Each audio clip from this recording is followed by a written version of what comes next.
नमस्कार दोस्तों। हमारी आज की कहानी है मेहंदी। ताई जी, आप भी मेहंदी लगाओ ना। 18 साल की हीना ने अपनी माँ और चाची के हाथों पर मेहंदी लगाते हुए पास बैठी अपनी रुक्मणी ताई से कहा, नहीं बिटिया, मुझसे इतनी देर बैठा नहीं जाता। घंटों से दीवार के सहारे कमर टिकाए बैठी और रुई की बत्तियां बनाती रुक्मणी ने चेहरे पर परेशानी के भाव लाकर हीना को जवाब दिया और खड़े होकर अपने कमरे की तरफ चल दी। हीना ने गौर किया कि उसकी ताई के चेहरे और आंखों के बीच उनकी खुद की कहीं बात मेल नहीं खा रही थी। माँ, ताई जी ने मेहंदी के लिए मना क्यों किया? अरे छोड़ ने, कहा ने उन्होंने की बैठा नहीं जाता। हीना की माँ मधु ने भी हाथ की मेहंदी पर नींबू चीनी का घोल लगाते हुए बात दोहराई, लेकिन हीना को कुछ अजीब लगा। हीना अपने माँ पापा के साथ काफी सालों बाद गांव आई थी। हीना के पिता को कुछ जायदाद संबंधी कार्य था। इससे पहले जब हीना गांव आई थी तब 7 साल की थी। सारा दिन ताई ताई कहते उनके पीछे पीछे घूमती फिरती।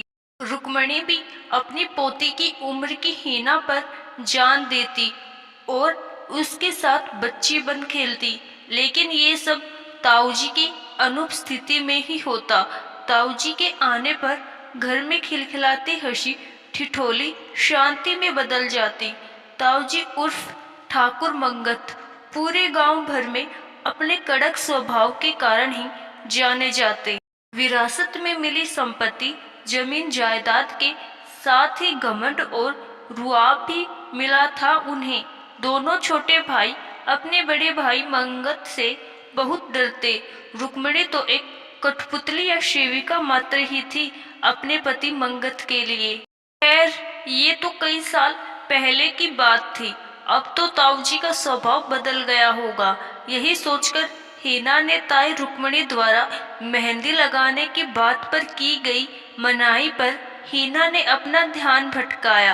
अगली सुबह तीज का त्योहार था। शहर में तो हीना की माँ व चाची ये त्योहार अपनी अपनी जॉब के चलते बेमुश्किल ही बना पाते। अब यहाँ गांव में जमकर त्योहार बनाया। मेहंदी भी भर भर हाथ लगाई और मिठाइयाँ भी भर भर थाली मनवाई गई। हवेली के पीछे बगीचे में आम के पेड़ पर झूला डाला गया। हीना की माँ व चाची ने झूले का खूब आनंद उठाया। सभी के चेहरे पर फैली मुस्कान आंखों तक पहुंच रही थी। हीना की नजरें अपनी प्रिय रुक्मणी ताई को ढूंढ रही थी। पूरे घर में ढूंढा तो रुक्मणी पूजा घर में थी। ताई जी, चलिए न, आप भी झूला झूल लीजिए। देखिए हम सबको कितना मजा आ रहा है। झूला? नहीं नहीं बिटिया, मुझे चक्कर आते हैं। रुक्मणी ने अपनी बात यूं खत्म की जैसे किसी तोते ने रटी रटाई बात, क्योंकि हीना ने भाप लिया था। आज भी ताई जी की आंखें कुछ और ही बयां कर रही थी। आज हीना ने भी ठान लिया कि अपनी प्यारी ताई की इस नानुकुर और हिचक का कारण जानकर रहेगी। रुक्मणी अपने कमरे में गई तो हीना भी पीछे चल दी।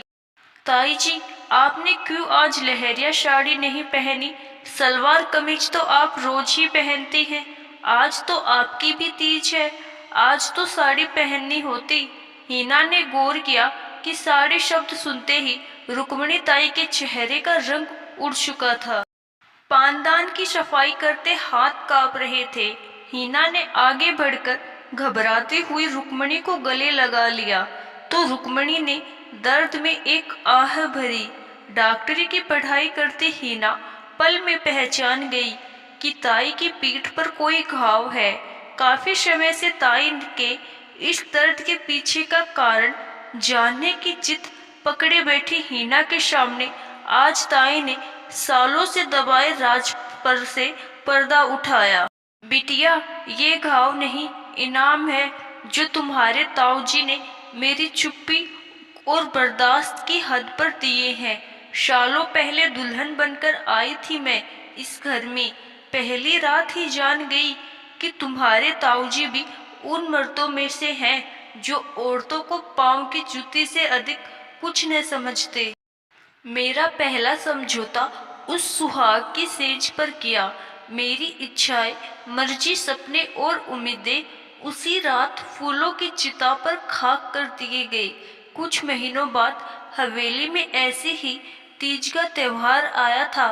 आस पड़ोस की औरतें सब मिलकर आंगन में बैठ गीत गाते हुए मेहंदी रचा रही थी। तुम्हारे ताऊजी के साथ घर में आए गांव के मुखिया के बेटे ने मेरे गोरे हाथों में लगी मेहंदी पर नजर ही डाली और वाह वाही करते हुए हवेली से चला गया। तो कुछ घंटों बाद मेरे हाथ खून से रंग दिए गए। मुझे मालूम हुआ कि तुम्हारे ताऊजी शक्की किस्म के इंसान भी हैं। तो आंसुओं के घूंट भरते हुए दूजा समझौता मैंने तब किया जब तुम्हारे ताऊजी ने मुझे जिंदगी में कभी दोबारा हाथों पर मेहंदी न रचाने का फरमान जारी कर दिया। वक्त बीतता गया। तुम्हारे ताऊजी के लिए धर्म पत्नी निभाते हुए मैंने अपनी कई ख्वाहिशों और खुशियों की कुर्बानी दी। एक बारगी मन किया कि सब छोड़कर अपने मायके चली जाऊं, लेकिन डोली विदा हो जाए तो पराई हो जाती है, अपने ही आंगन की सोन चिड़ैया। और फिर वहां भी तो मेरी भौजाई ने अपनी दुनिया बसा ली थी। मैं वहां जाकर किस पर बोझ बनती। जो बीत रहा था मुझ पर उसे ही नसीब मानते हुए मैं जिंदगी का बोझ ढोती रही। 2 साल बाद मालूम हुआ कि मैं उम्मीद से थी बेजान से शरीर में एक नई जान के एहसास ने मुझे जीवंत कर दिया था। सोचा शायद औलाद का मुख देख ले तो बदल जाएं वे, लेकिन यहाँ भी मैं निराश ही लौटी। तुम्हारे ताऊजी के हाथों प्रताड़ित होते हुए मेरे शरीर की ताकत जवाब दे चुकी थी और मैं अपने भीतर एक नन्ही जान को खोद बैठी। अब मैंने बिना माँ के पल रहे अपने दोनों देवरों पर अपनी ममता लुटाने का निर्णय लिया। अपने मंझले भाई मोहित को तो फिर भी कभी सहलाया होगा उनके बड़े भाई ने, लेकिन छोटे भाई शोभित को तो कभी भी गले से न लगाया। तुम्हारे ताऊजी की दिनचर्या थी कि गांव में फैली उनके पुरखों की प्रसिद्धि और धाक दिन ब दिन बढ़ती जाए, और इसी को जुनून मानकर उन्होंने अपनी जिंदगी बिता दी। इस घर के आंगन में बस किसी बुझती लोसी में अपने सम्मान देवरों को हंसते खिलखिलाते देख अपने जीवन की खाली दीपक में आशा रूपी तेल भरती रही। लेकिन मेरी किस्मत को शायद ये भी रास न आया। तुम्हारे पिता मोहित शायद उस वक्त 7 बरस के रहे होंगे जब उन्होंने अपने बड़े भाई मंगत को अपनी मां समान भाभी को शारीरिक यातना देते हुए देख लिया। और कसूर सिर्फ इतना कि मैं मेहमानों के अचानक आने पर साड़ी का पल्लू सर पर लेना भूल गई। उस दिन मैंने आखिरी बार साड़ी पहनी थी। मोहित उस दिन बहुत घबरा गया था। डर के मारे उसे बुखार हो गया। इलाज के लिए तुम्हारे ताऊजी मोहित को शहर ले गए और फिर वहीं अपनी बड़ी बहन के घर छोड़ आए। मैं महीनों रोती रही अपने बेटे समान देवर से मिलने के लिए, उसे गले लगाने के लिए, लेकिन मेरा रुदन तुम्हारे ताऊजी का पत्थर हृदय कभी न पिघला सका। कुछ सालों बाद शोभित को भी शहर भिजवा दिया गया।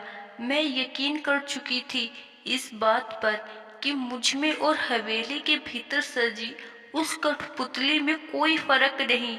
शायद मैं तुम्हारे ताऊजी को कभी पसंद ही नहीं थी। धीरे धीरे मेरा हवेली से बाहर निकलना बंद करवा दिया गया ताकि मेरे दर्द और आंसू इस हवेली की दीवारों के बाहर न सुनाई दे, न दिखाई दे। तुम लोग जब शहर से आते हो तो मुझे तुम लोगों से अपने आंसू और दर्द छिपाने का आदेश दिया जाता है। इसीलिए इसीलिए आप हमसे दूर और कटी कटी रहती है भाभी माँ। कमरे के दरवाजे पर खड़ी दोनों देवरानियों ने अपनी सास समान भाभी की व्यथा सुन ली और दौड़कर उन्हें गले लगा लिया। कमरे में मौजूद हीना, उसकी माँ और चाची तय कर चुकी थी कि आगे क्या करना है। ताई रुक्मणी के लाख मना करने के बाद भी उनके हाथों में मेहंदी रचाई गई। उन्हें साड़ी पहनाकर दुल्हन सा तैयार किया गया। बालों में सफेदी, माथे पर परेशानी की लकीरें लिए ताई रुक्मणी को हवेली के भीतर लकड़ी के झूले में झूला झुलाया जा रहा था।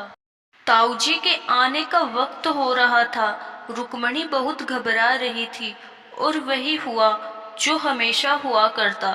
ताऊजी के आते ही घर में सन्नाटा फैल गया, लेकिन ये किसी तूफान के पहले की नहीं, तूफान के थम जाने के बाद की शांति थी। रुक्मणी का हाथ थामे हीना खड़ी थी। कंधे पर हाथ रखे दोनों देवरानियां और बेटे समान तेवर भी साथ देने को आज आत्मविश्वास से भरे थे। ताई जी आज शाम ही हमारे साथ शहर जा रही है और अब से वही रहेगी हमेशा के लिए हमारे साथ। हीना के ये शब्द सुनकर ताऊजी समझ गए कि उनकी सच्चाई सामने आ चुकी है। किसी सख्त पेड़ की शाखाओं से रोब में अकड़े मंगत सिंह के कंधे अचानक झुक गए, लेकिन अपनी सजा पाने को तैयार थे, सो चुपचाप गर्दन झुकाए दीवान पर बैठ गए। रुक्मणी के हाथों की मेहंदी सूख चुकी थी, रंग चढ़ रहा था, एक नई जिंदगी जीने की खुशी का रंग, अपनी आजादी का रंग, फिर से मुस्कुराने का रंग। और शाम को ताई रुक्मणी हवेली से विदा हो गई, एक नई सुबह के स्वागत के लिए। आशा करती हूँ दोस्तों आपको हमारी आज की कहानी जरूर पसंद आई होगी। अगर कहानी पसंद आई तो कहानी को लाइक, शेयर और कमेंट जरूर कीजिएगा। धन्यवाद।